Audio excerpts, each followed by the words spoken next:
kailan kayo huling kinilig? Binigyan niya akong tinapay kanina. Yes! Tinapay lang ko. Mahina si ate ko. From wag na. Julie's Bake Shop kasi. Recently, may nag-trending na article about Miss Wilma giving a hint na you're in a relationship. Tanong ako kung sila ba. Sabi ko, kasi lagi sila sa tent eh. O, masama ba yun? Tapos, sila ba? Parang. Tapos nag-headline, Wilma doesn't give hint. So, hindi yung totoo. High school ako, pinapanood na ito sa... Uy, hindi oh. Napanood kita sa Starstruck.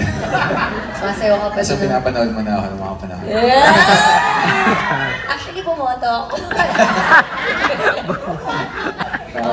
Nawala din ako. Mag-disappear na tayo. Do you expect it to be this close kayong dalawa?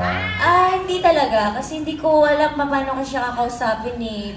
Actually, hindi ko nga alam na makakatrabaho ko si Kim. I wanted to work with her. Never ko talagang in-expect. Kasi parang, after a while, parang naging iba na rin yung tahak ng mga gusto kong gawin. So, hindi ko alam na kay Kim pala ang bagsak.